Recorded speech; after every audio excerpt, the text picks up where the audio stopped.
Russia-born U.S. intelligence expert Rebekah Koffler joins me. We're going to talk about the state of the war in Ukraine and what comes next. I want to examine a revealing admission from the left that Biden is the cause of the economic woes that he now tries to blame on other factors. There's some good news. A judge has expelled a group of Pennsylvania school board members for refusing to comply with the law on mask mandates. And I'll introduce some of the surprising faces in Dante's Purgatory. This is the Dinesh D'Souza podcast.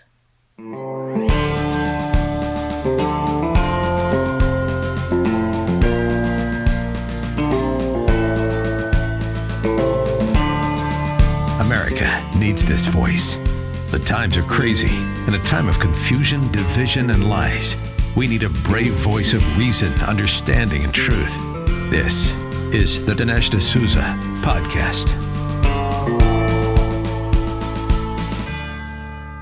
One of the disturbing things that's happening in the economics community, at least among so-called left of center or progressive economists, is that they are quite literally becoming stupid. And what I mean by becoming stupid is essentially forgetting the laws of supply and demand, forgetting the first principles of economics, forgetting the very ancient truth that when you print more money and there's more money chasing the same amount of goods, that's going to cause inflation. There's no way around it. True, there could be other factors involved also, but the simple effect of turning up the crank on the printing machine, putting more dollars in circulation, in other words, for the government to spend more money by printing it, is going to cause inflation. This is let's call it an economic fact. Now, there's an article in Vox, and the article is only illuminating because it quotes a number of economists. And here's Vox. Among economists and experts, there's no strict consensus about what exactly is to blame. And then they go on talking about things like rising oil prices. Now, rising oil prices can't be the cause of inflation. Rising oil prices are a form of inflation. After all, what is inflation? Price rises. So you can't say, well, I think I know why inflation is going up. That's because the price of clothes is rising. Wage prices are rising. Oil prices are rising. You're not describing a cause of inflation. You're just describing inflation. That's what inflation is. If you're looking for a cause, you have to look at what's causing the prices to rise in the first place. And the answer, again, printing money. Now, in an interesting interview with Larry Summers, remember Larry Summers, Treasury Secretary under Bill Clinton, a reporter named Ezra Klein kind of gives the game away in a very interesting way. And it's not even what Summers replies to his question. The question itself shows you that the left tried to do something here with the economy. That's what got us this inflation. And now even the left is like, whoa, what is it that we've caused? So what I'm getting at is Ezra Klein, you can see from his question, he knows what caused inflation. And he's actually upset about it because he thought he thought the left was doing something wonderful, and it's essentially come back to bite them. So here's Ezra Klein talking in his interview with Larry Summers. He goes, there are things that feel just. Here we have the leftist. It feels just. So let's do it. There are things that feel just, that many of us have wanted for a long time. More hiring, wage increases, particularly at the bottom, stimulus checks for people that have had a lot of bad years, child tax credits for families that could really use that. So kind of what Ezra Klein is getting at is we wanted this. This has been our wish list for a long time, and COVID supplied us with the pretext. He doesn't say that, but he implies it. Let's go on. And then he goes, there was a reason the Biden administration wanted to run the economy hot. Now, run the economy hot here is essentially, you can call it shop talk for printing money. Run the economy hot means let's run the printing press, pour a bunch of money in the economy, do a bunch of things that we on the left have always wanted to do. And then he goes,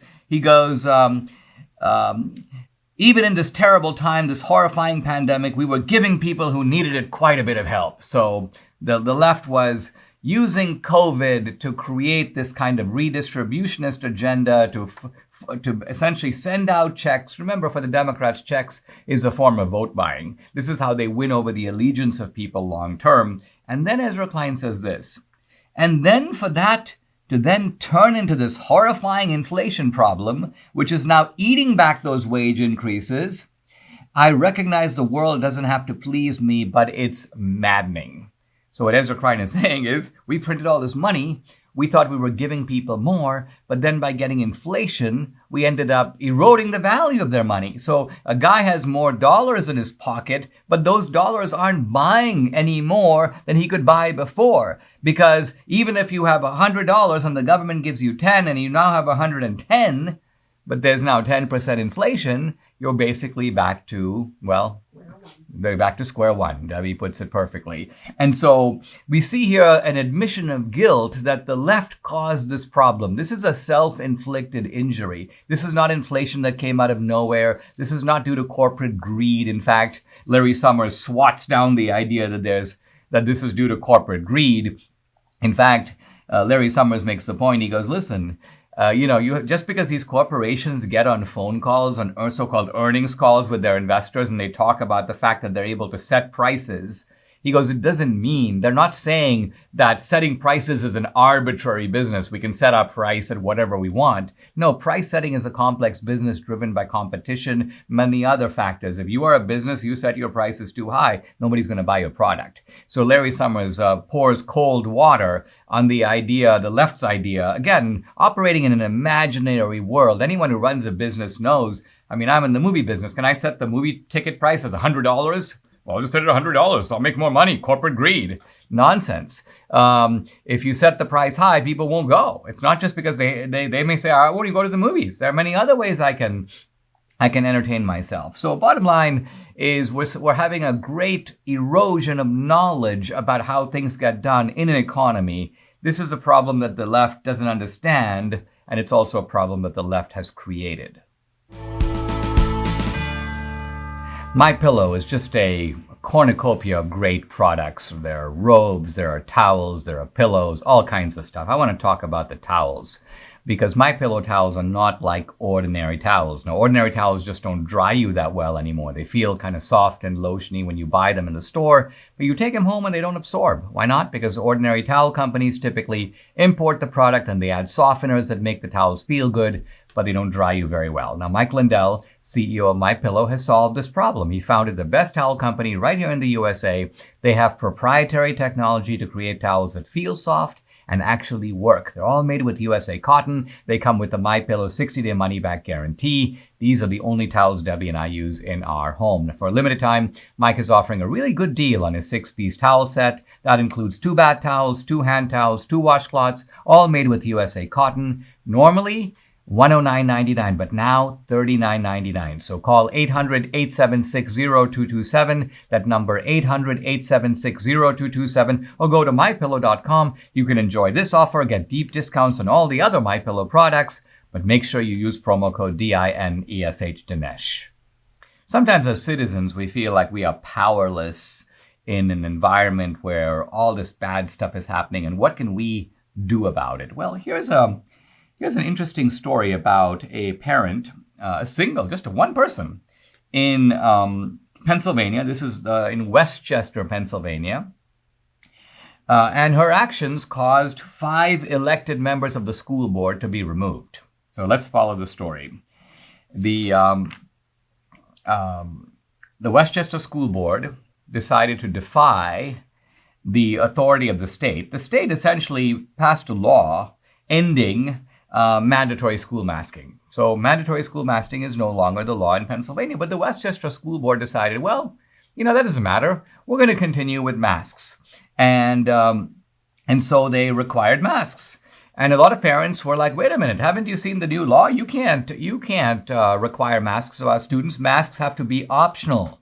And then the school board sort of relented and they said, okay, well, masks are optional right now, but we reserve the right to impose mandatory masks pretty much when we feel like it or when we think the science demands it. And so a parent, Beth Ann Rosica, went to a judge. And now here's the interesting thing. She found a law. It's actually a not very often used Pennsylvania education statute. It's not exactly new, but it basically says that school board directors who quote, neglect their duty can in fact be removed for failure to perform their duties or for neglecting their duties. And it says that 10 resident taxpayers in a district can make a petition to the court to have the court look at it, and if it's warranted, to have these school board members removed. So that's exactly what this parent, Beth Ann Rosica, did. She went to Judge William P. Mann in Chester County Court of Common Pleas. And this guy looked at the law and he said, well, yeah, I have to admit that the school board is violating the law here, even though the masks aren't currently being required. The idea that they required them even after the state said no, and the idea that they reserved the right to require them in the future, that's a violation of the law. And so the judge basically ordered 5 of these school board members to vacate their offices. They're out. And he essentially told the existing school board members who remained, as well as the parent, which is Beth Ann Rosica. By the way, she has 2 students, 2 of her kids are students in the district. He goes, you give me the names of replacements and I will look at them. And I'm going to essentially appoint people to fill those positions until the next election. Now, who is Beth Ann Rosica? Well, she is a executive director of a group in Pennsylvania called Back to School PA. So it's a back to school group, a parents' rights group. So you see here that by organizing parents and by paying attention to what these laws are and what your rights are under the law, you can actually do something. You can exercise your legitimate power in the democratic process. And in this case, it's just fantastic to see that you've got these arrogant school board members. They think they run the show. They think no one gets to tell them what to do. And now a judge says, I beg to differ, and bangs down his gavel. Some of us wish we could rewind the clock when it comes to our health. You know, exercising, climbing stairs, all the things young people take for granted. That's something that doesn't have to stop just because you age. Also, when we age, we get aches and pains, and some of us think, well, we got to live with it. Well, no. Now there's a 100% drug-free solution, and it's called Relief Factor. Relief Factor supports your body's fight against inflammation, and that's the source of aches and pains. Now, the vast majority of people who try Relief Factor order more because it works for them. Debbie loves using Relief Factor. When her shoulders started acting up about a year or so ago, Relief Factor was the only thing that worked for her, and she knows if she stops taking it, hey, the pain's going to come right back. So Debbie's like, I'm not going to be without this again. You can also benefit. Try it for yourself. You'll see. Order the 3-week quick start for the discounted price of only $19.95. Go to relieffactor.com or call 833-690-7246 to find out more about this offer. That number again, 833-690-7246, or go to relieffactor.com. Feel the difference. I did myself a little bit of a double take when I was scrolling through social media, and I came across a post on Twitter, and this is by the German embassy. This is from the German embassy in America. I'm going to read it. They have it in German, but I hit the translate button, so here it is in English. Russia's war of aggression against Ukraine is a criminal offense. Anyone publicly approving the war may be liable to prosecution in Germany. This applies to using the Z symbol too. German security authorities are keeping an eye on the use of the symbol, Ministry of the Interior. Now, this is extremely disturbing. What the Germans are basically saying, and to me, there's a big non sequitur here. The second line doesn't arise out of the first. Let's look at the lines carefully. Russia's war of aggression against Ukraine is a criminal offense. I agree. Number 2, anyone publicly approving the war may be liable to prosecution. Stop. The Manson murders are a criminal offense. Let's say that I was nuts and I went, I don't see anything wrong with the Manson murders. Well, I haven't committed a criminal offense. Sure, I'm an ass for defending Manson, but on the other hand, I don't deserve to be locked up. I'm nuts. Leave me alone. In other words, it's completely one thing for something to be a crime and something else for someone to say, it's my opinion that that's not a crime, or it's my opinion that that's no big deal, or it's my opinion that we're responsible for making them do it. This is what it means to live in a free society. So when I say a non sequitur, what I mean is the fact that it may be a criminal offense for Russia to do this, it doesn't follow that any German citizen taking a position on the war that differs from the German government or the West or the Biden administration or whatever is somehow participating in the crime. Not at all. So I recognize that there are extreme circumstances in which you can limit even free speech. I mean, free speech was to a degree limited in America during World War II. It's been limited in countries that are at war. And while in general I don't approve of those kinds of restrictions, I recognize that they are sometimes necessary. And there is a stronger case to be made when a country is at war. But here's the point. Germany is not at war. The West is not at war. We don't have any kind of declared war going on with Russia. So the idea that the German government is imposing restrictions on German citizens, just speaking out. I mean, you would think there was a time when the left would find this totally unacceptable. I mean, it's so bizarre that today the left is okay with this kind of proto-fascist behavior. Now, proto-fascism, of course, is on the left. And ironically, the Germans do a lot of this kind of restriction in the name of fighting fascism. Now, amazingly, or sort of perhaps not amazingly, the fascists, as far as we can identify them in this war, are in the Ukrainian camp.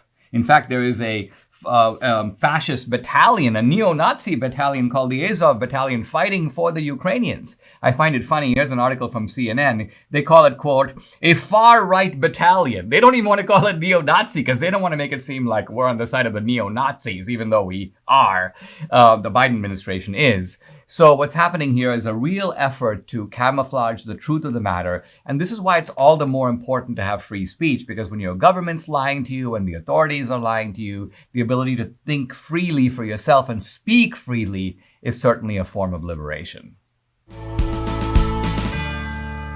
When you use the bathroom, you always close and lock the door, right? So why would you let people look in on you when you go online? Using the internet without ExpressVPN, well, that's like going to the bathroom and not closing and locking the door. Did you know that your internet service provider knows every single website you visit and can sell this information to ad companies and tech giants who will use your data to target you? ExpressVPN puts a stop to this, and that's why I use it on my devices. What's more, everyone on your Wi-Fi can still be protected, even if they don't have ExpressVPN. Tap one button and you're protected. ExpressVPN is the world's #1 rated VPN by Mashable, The Verge, and countless others. So if you're like me and believe your online activity is your business, secure yourself by visiting expressvpn.com/Dinesh today. Use my exclusive link, expressvpn.com/Dinesh, and you'll get an extra 3 months free. Once again, go to expressvpn.com/Dinesh.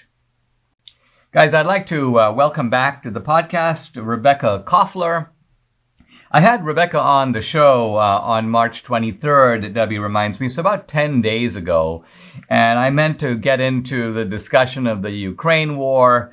And we went down some fascinating trails, but we didn't even get there. So I thought, well, we got to have Rebekah back.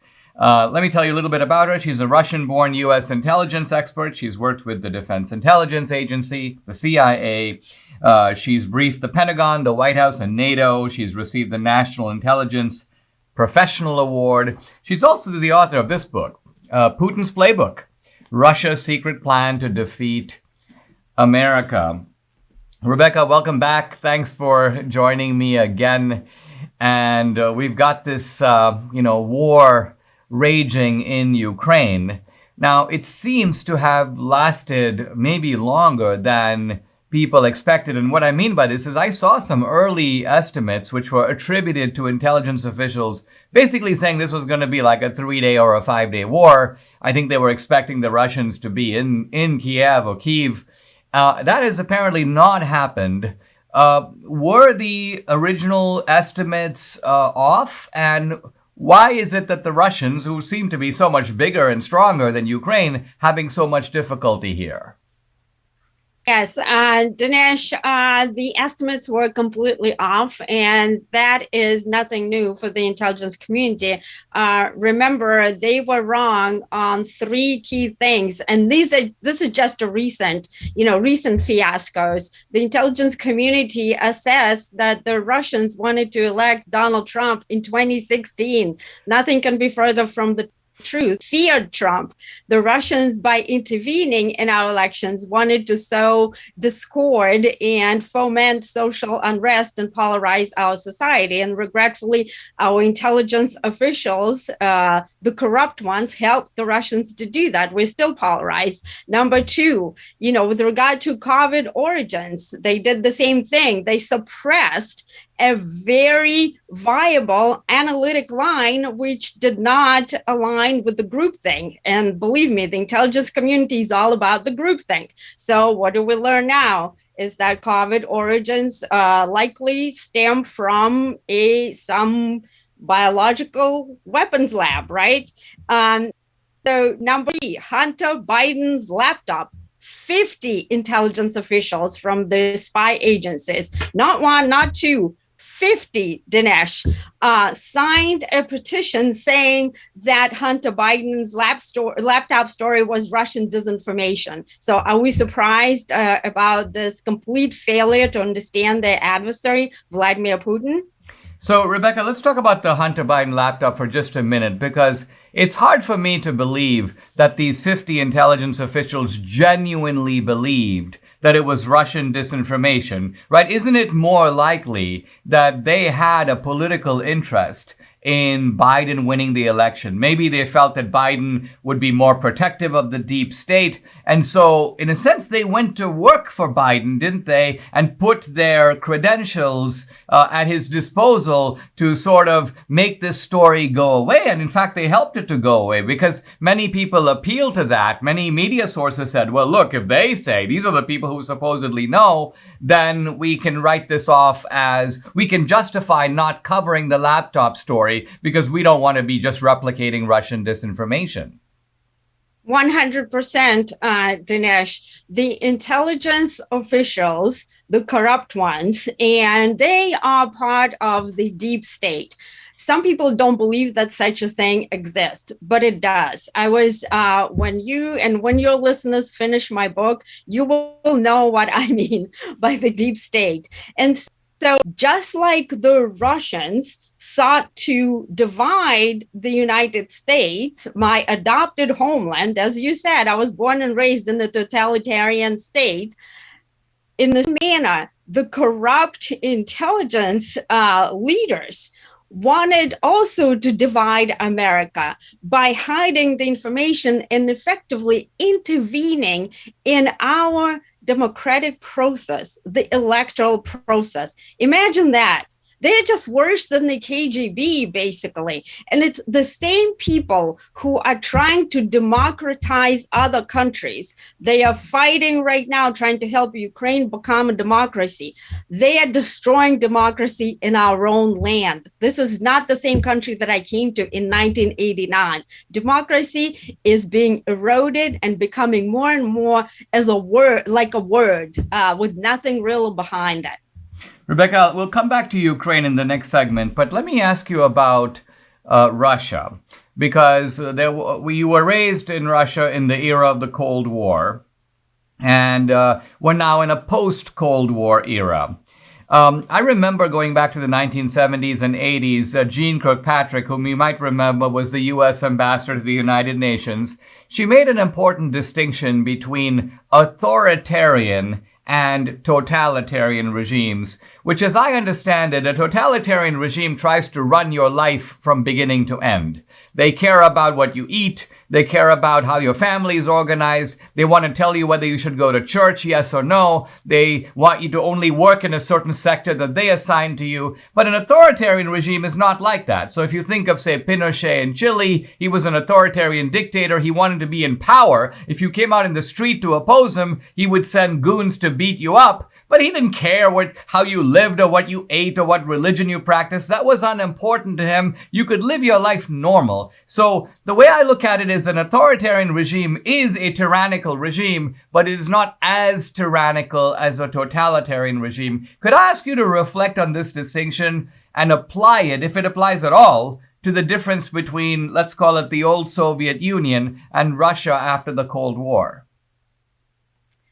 Well, to be honest with you, to me, it's just semantics, Dinesh, because I grew up there, and perhaps you could describe the Soviet Union, as the USSR, right, as an authoritarian regime. Indeed, they wanted to control every aspect of your life. Religion was outlawed. Okay, so it was illegal. You could be thrown to jail for practicing religion. In fact, I was told by my parents that I was secretly baptized by my grandmother. I had no idea until later in life, because that's just not something that you were allowed to talk about. And any kind of criticism of the Soviet leaders would have been have tremendous consequences. You could be expelled from school, you could be losing your job, you could even end up in jail or in a mental hospital. Well, right now perhaps it's more totalitarian. Putin doesn't really care. You can be religious. In fact, he's promoting Russia as the religion leading country, right? Russian Orthodox Church. But this is all, propaganda partly. But what's I also want to bring up, Dinesh, we are sliding towards that kind of authoritarian regime in America. And I am frightened by that because my children are taught right now things that I was indoctrinated in when I was growing up, the Marxist ideology. We're banning books left and right. We're banning conservative views, religious views, deplatforming people. I mean, we are turning into USSR 2.0, and this needs to stop. Rebekah, let's take a pause. When we come back, we'll pick up with the spread of authoritarianism around the world and what we can do to stop it. Who likes to eat 6 servings of fruits and veggies every single day? I mean, Debbie can't do it. I can't do it. Who can realistically do that? Well, Balance of Nature provides that, and their products are 100% natural, vine-ripened, whole food, and third-party tested. This is real science, real food, real nutrition. Debbie and I take 10 daily servings of the fruits and veggies, and they're all in 6 small capsules right here. Here are the veggies. Here are the fruits. Absolutely no trouble swallowing, always fresh. Nothing artificial. They smell great. And Balance of Nature keeps all the natural chemistry, the seeds, the skin, core, color in their produce. They only remove the water and the air. Debbie also swears by this. This is the fiber and spice.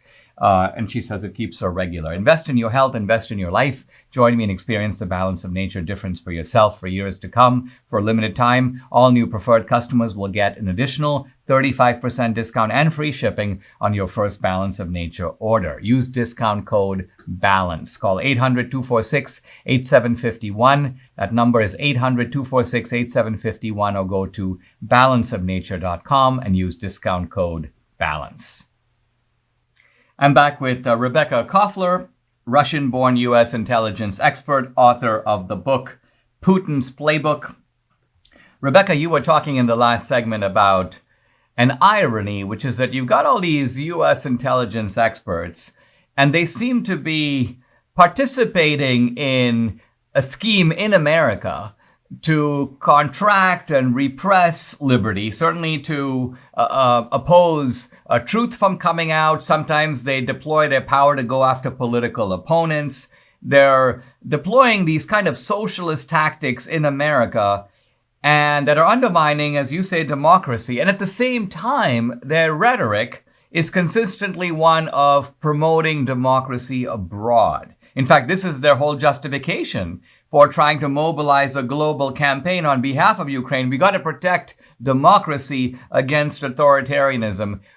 What do you think is the actual agenda of these guys? Normally, when I find that people are acting in a double standard, there's some single standard hiding behind the double standard. So what's the single standard? What's the agenda of these guys in promoting, let's call it authoritarianism at home, freedom abroad?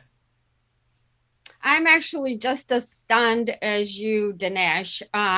It is a mystery to me what these people are up to, because it is really not only ironic, but it is scary that they are talking about promoting democracy in every nook and cranny of the world, even willing to go to war over it, sacrifice thousands of lives of American servicemen and women, the real patriots. These are the people in the Washington establishment who make decisions that affect people's lives.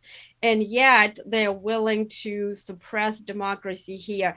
I do not know. I'm at a loss, Dinesh. All I know is that this needs to stop, and we need to expose these people. These 50 people need to really lose their security clearances right now. And anyone who suppressed alternative analytic view, whether it's COVID, whether it's the Russian interference in 2016 election, they need to be fired right now.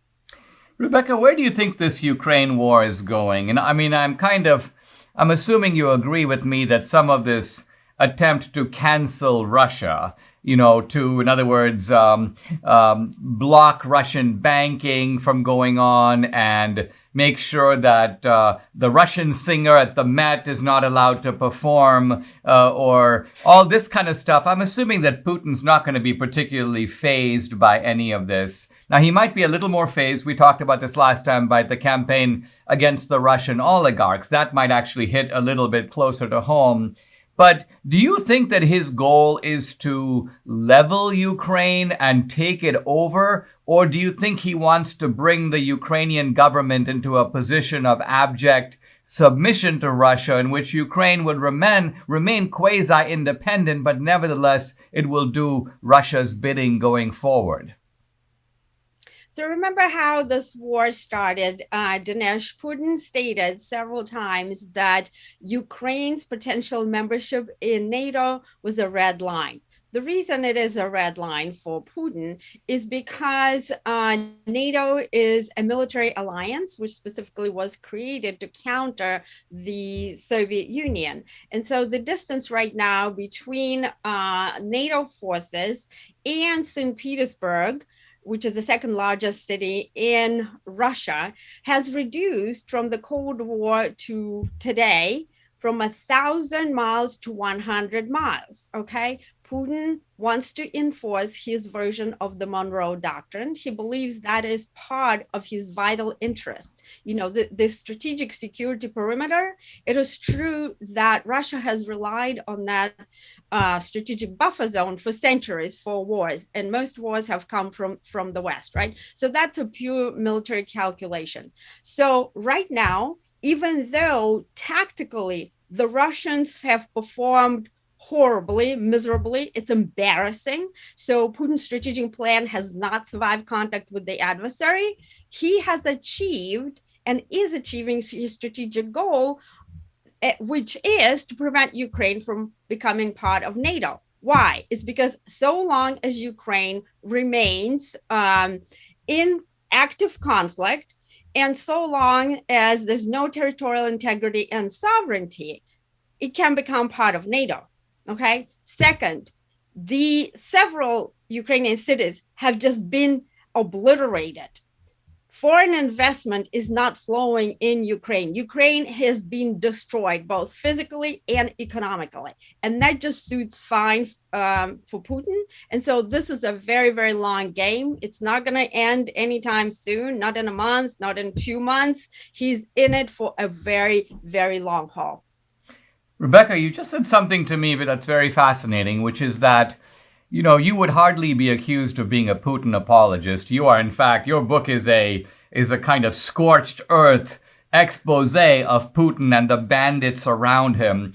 And yet you made a point that anyone who takes a kind of, let's call it America first way of thinking about the world, we have to say that if we think about American interests, and of course, America came up with the Monroe Doctrine, just as you said, in order to protect its own backyard, that there is an element of rationale in what Putin is saying when he says, in effect, I need to protect my backyard. I don't like the idea of NATO troops breathing down my neck 100 miles away from St. Petersburg any more than you would if the situations were reversed. Do you think that, in fairness, that the West has been a little dismissive of Russia's legitimate security concerns. And in that sense, did the West, through its own recklessness, obviously Putin's doing it. We're not trying to say that the West is doing it, but did the West contribute to this? This is kind of Mearsheimer's point in a realist analysis of the situation. And is there the case that the Biden administration and the West does bear a little bit of the blame here? So I 100% agree with John Mearsheimer. In fact, this is a highly intelligent person. He's a West Point graduate, right? But look, nobody invites John Mearsheimer to speak on TV, even on regular networks that are conservative leaning, because his version of events, like the reality that he's describing to us, realpolitik, right, which drives every single real statesman, right, whether not just authoritarians. So he describes that how it is. So here's the crux of the matter, Dinesh. We have refused to acknowledge that Putin has legitimate security concerns, and we pretend that those don't exist, but they do exist. And the longer we are going to deny that reality, we are not going to be able to predict how far Putin is going to go in order to defend his perceived security concerns and his perceived sphere of influence. And we also are going to underestimate what he can potentially do. And what he can potentially do, and I've said it many times, and this is why in some quarters I'm no longer invited, is because I talk realistically. I provide sober intelligence analysis instead of making people feel good. He may use tactical nuclear weapons to de-escalate conflict in Ukraine and to achieve victory that he believes is very important for him to achieve. Rebekah, that's very sobering analysis. I'm assuming it applies not just to Putin, but also to the way we understand China. As you say, all countries in the world operate in their own self-interest. And so this kind of analytical playbook is absolutely vital. Folks, I recommend Putin's Playbook by Rebekah Koffler. Rebekah, thanks so much for joining me. I really appreciate it. Thank you, Dinesh. Very, very nice to be here with you and your audience. Imagine the lifelong impact of a journey to the Holy Land. Surrounded by like-minded travelers, picture yourself stepping foot in iconic locations right out of Scripture. Join Dr. Sebastian Gorka and Dinesh D'Souza on this life-enriching Israel tour, November 30th through December 9th, 2022. For more information, call 855-565-5519 or visit standwithisraeltour.com. Dante's Purgatory is full of surprises. And, Dante is full of surprises. Now, in hell, the surprises are usually very bad. We're surprised to learn something, and usually it means that we think we're at the bottom of the elevator, but there's another floor below. You're in the basement, you may say the moral basement. In purgatory, surprises are generally good things. Why? Because this is a place of moral reform, of regeneration. And although I've been talking about purgatory, we're not yet in purgatory. Interestingly for Dante, there's a place kind of before you get to purgatory where souls are kind of ferried toward purgatory. Scholars call this anti-purgatory, A-N-T-E, anti-purgatory.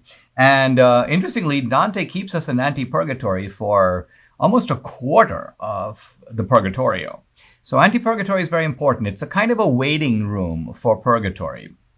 And as it turns out, as we'll discover, the waiting room exists because people have, and so many of us are guilty of this, St. Augustine was guilty of this, make me chaste, O Lord, but not yet.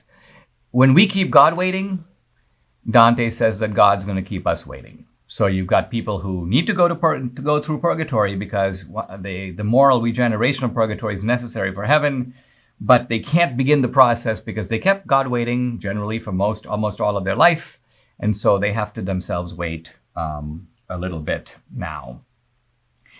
The first figure you meet in purgatory, and I mentioned him before, this is Cato, the Roman Stoic.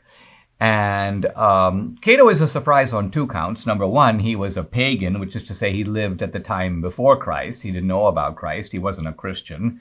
So you would expect him to be in Inferno 4. You'd expect him to be in limbo, in the place of the so-called virtuous pagans, where, by the way, Virgil belongs. Virgil has to go back at some point and rejoin the other figures in limbo.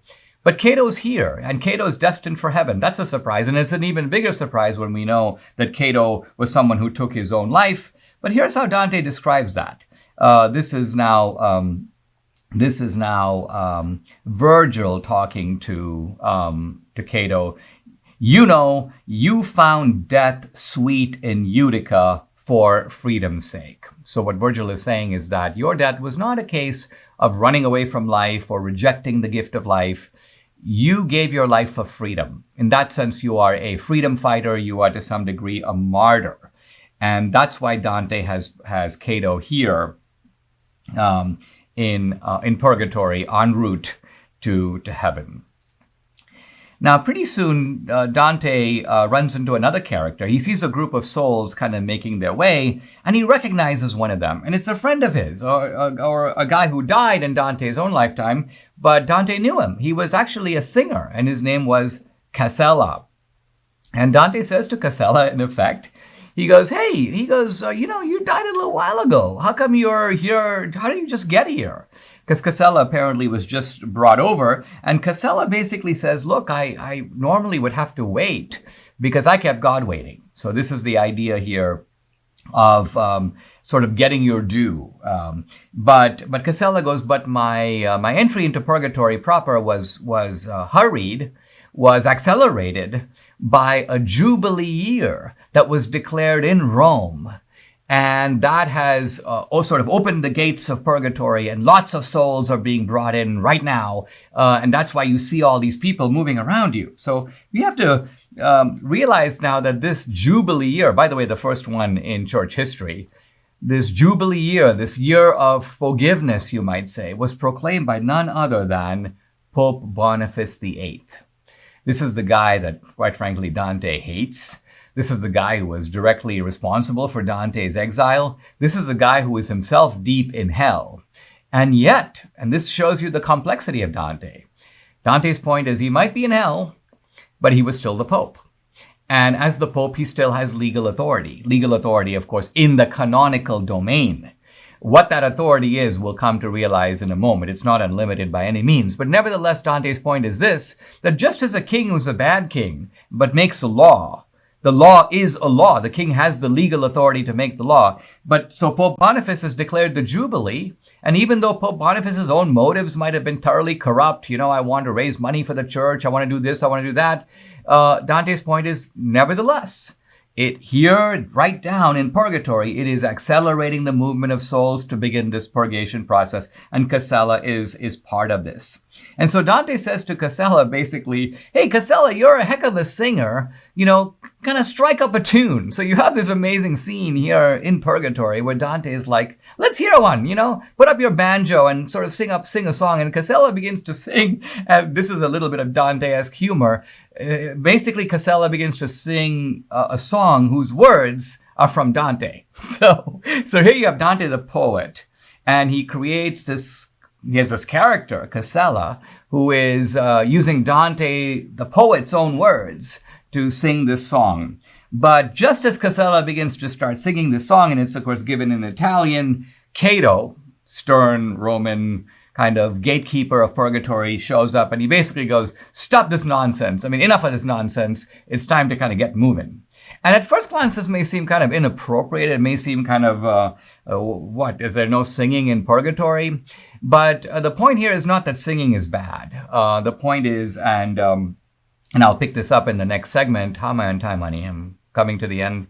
Oh, I've got it. Okay. It turns out that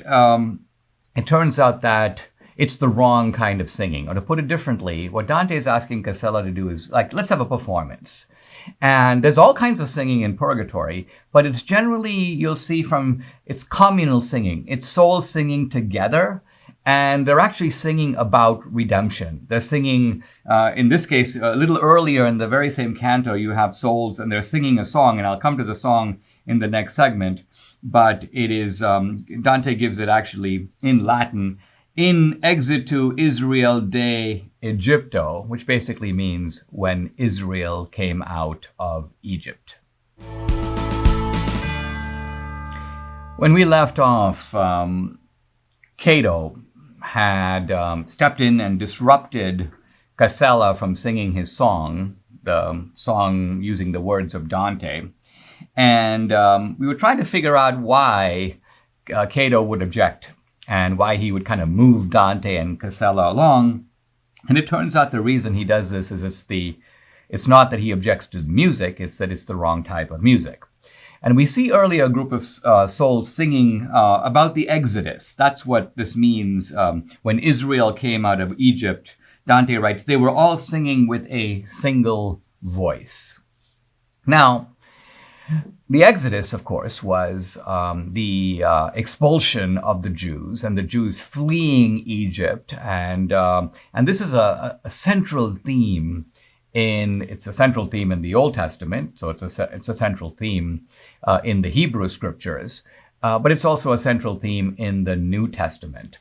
And Dante himself had a very complex way of reading scripture, of reading the Bible. And I think it's a way that can enrich the way we think about scripture, because sometimes we get into, even today, fights about scripture.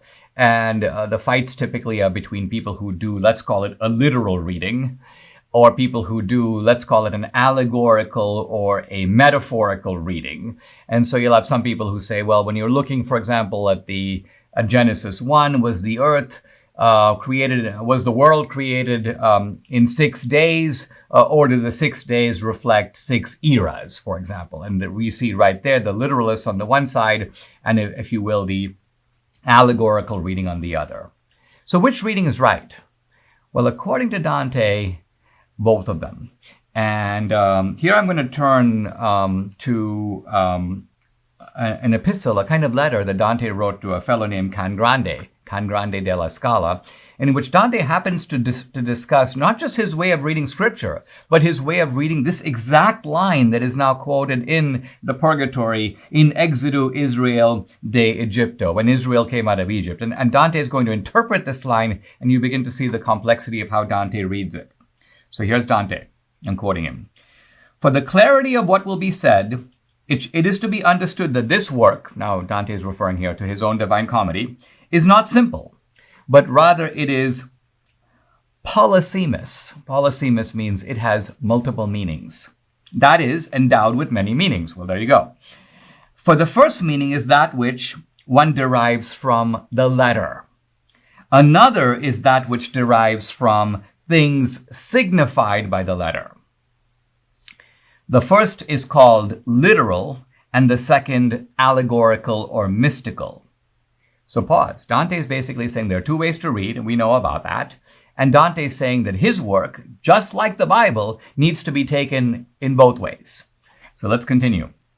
Here's Dante. So that this method of exposition might be clearer, we may consider these lines. When Israel came out of Egypt. Boom. This is the exact line from the Divine Comedy. And then Dante continues, the line continues in the Bible itself. The house of Jacob from people of strange language. Judah was a sanctuary and Israel his dominion. Well, here's Dante's interpretation.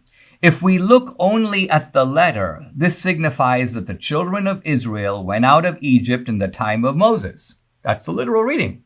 So there was an historical event. There were the pharaohs. The Israelites were their captives, and then they got out of Egypt, and they went off to look for the promised land. That's the literal meaning. That's what happened. Dante agrees. Dante continues. If we look at the allegory, it signifies our redemption through Christ. It signifies the turning of the souls from the sorrow and misery of sin into a state of grace. So now, here's Dante, and he says, in a sense, the exact liberation experienced by the Israelites, moving out of captivity and into freedom, That's the kind of freedom that Christ came to deliver us from. What's the captivity? The captivity in our case is sin. We're captives to sin, and being liberated from sin is moving out of captivity to a promised land that in this case is nothing other than paradise itself. So it's so appropriate that you have these lines here in the Purgatorio, because what do they represent? They basically represent the fact that souls come to purgatory, and even though they've repented, they have still been somewhat disfigured or twisted by sin. They need to undergo this moral purgation that is exactly the same as the Jews getting out of captivity and making the hard journey through often deserts and through suffering to try to reach, and ultimately they do reach, although Moses himself doesn't, but the Jews do reach the promised land.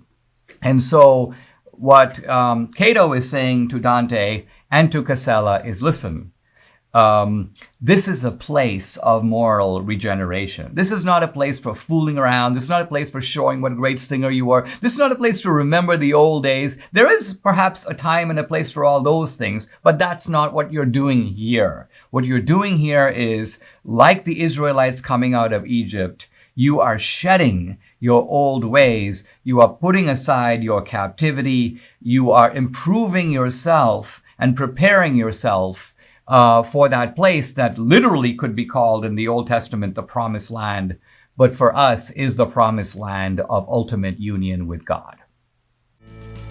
Subscribe to the Dinesh D'Souza podcast on Apple, Google, and Spotify, or watch on Rumble, YouTube, and SalemNow.com.